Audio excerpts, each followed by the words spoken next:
Hi friends, எல்லாரும் எப்படி இருக்கீங்க? டுடே ரெசிபி வந்து ரெஸ்டாரண்ட் ஸ்டைல் கேபேஜ் கூட்டு எப்படி செய்ய போறதா பார்க்க போறோம். ஸோ ரொம்ப ஈஸியா இருக்கும். வாங்க செய்யலாம். இப்போ கூட்டுக்கு தேவையான பொருட்கள் பார்க்கலாம். இப்போ 100 கிராம் அளவு இருக்கிற பாசி பருப்பு எடுத்து நான் வேக வச்சிட்டு இருக்கேன். ஏன்னா வேகறதுக்கு ரொம்ப நேரம் ஆகும்ல, அதனால 100 கிராம் அளவு இருக்கிற மாதிரி நான் பாசி பருப்பை வேக வைக்கிறேன். இப்போது பெரிய வெங்காயம் ஒரே ஒரு வெங்காயத்தை எடுத்துருக்கேன். 2 பச்சை மிளகாய், 3 தக்காளி எடுத்துக்கிட்டேன். ஒரு சின்ன சைஸு கேபேஜ் கட் பண்ணி வச்சுருக்கேன். இப்போ அரைக்கிறதுக்கு தேங்காய், 5 பல் பூண்டு, 1/2 டீஸ்பூன் வந்து சீரகம், இது 3 அரைச்சிக்கலாம் நல்லா மிக்சியில் போட்டு. இவ்வளோ தான் இன்க்ரீடியன்ஸ். ரொம்ப சிம்பிள், ஆனால் வேகமாக செஞ்சிடலாம். நிஜமாகவே ரெஸ்டாரண்ட் ஸ்டைலில் டேஸ்ட்டு தான் வரும். நீங்கள் கூட ட்ரை பண்ணி பாருங்கள். இப்போது பருப்பு நல்லா வெந்துருச்சு. முக்கால் வேக வெந்ததுமே கட் பண்ணி வச்சுருக்கிற கேபேஜை ஆட் பண்ணிக்கலாம். நான் சின்ன சைஸு ஃபுல் சைஸ் எடுத்து கேபேஜ் தான் ஆட் பண்ணிக்கிட்டேன். ஒரு ஸ்மால் சைஸ் இருக்கிற மாதிரி எடுத்துக்கோங்க கேபேஜை. ஸோ அந்த ஃபுல் கேபேஜும் நான் நல்லா கட் பண்ணி இதில் ஆட் பண்ணிக்கிட்டேன்.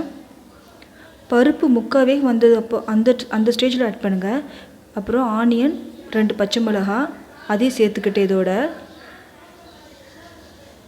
அப்புறம் கட் பண்ணி வச்சுக்க தக்காளி எல்லாமே ஸ்டெப் பை ஸ்டெப்பாக சேர்த்துருங்க.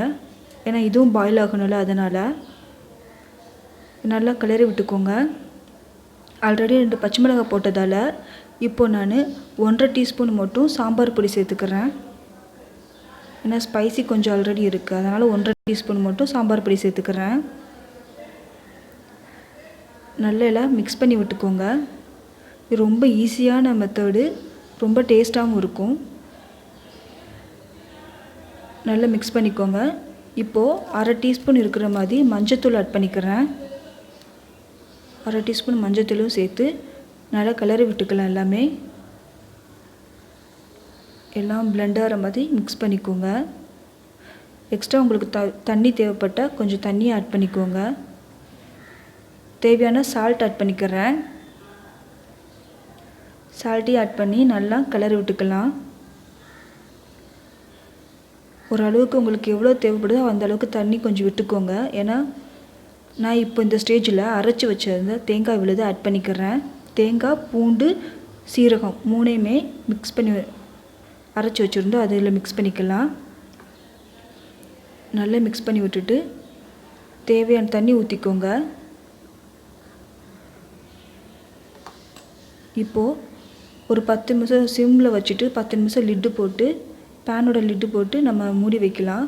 ஒரு 10 மினிட்ஸ் இருக்கட்டும். அது கூட கொஞ்சம் அந்த கேபேஜ், ஆனியன் எல்லாமே கொஞ்சம் வேகணும், அதனால் 10 மினிட்ஸ் கழித்து பார்க்கலாம். 10 மினிட்ஸ் ஆயிடுச்சு. ஸோ இப்போ ஓப்பன் பண்ணி பார்க்கலாம்.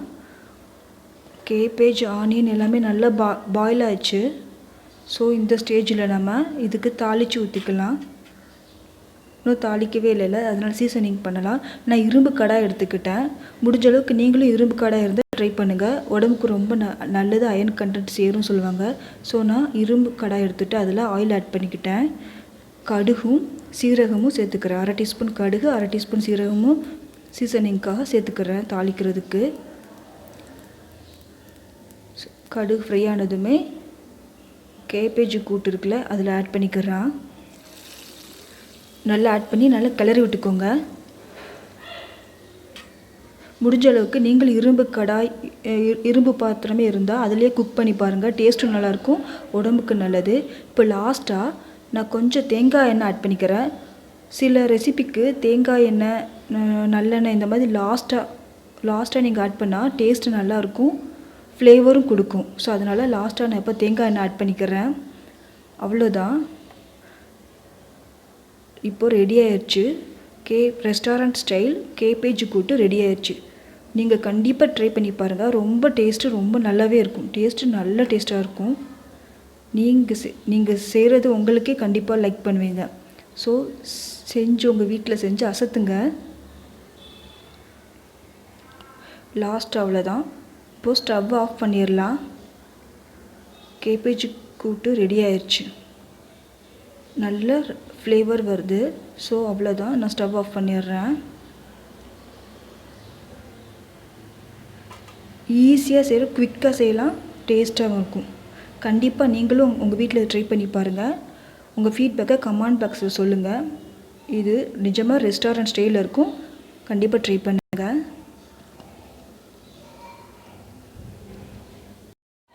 இந்த வீடியோ பிடிச்சிருந்தா மறக்காமல் லைக் பண்ணுங்கள், ஷேர் பண்ணுங்கள், கமெண்ட் பண்ணுங்கள். மறக்காமல் நம்ம சேனலை சப்ஸ்கிரைப் பண்ணுங்கள். நெக்ஸ்ட் வீடியோவில் பார்க்கலாம். பாய்.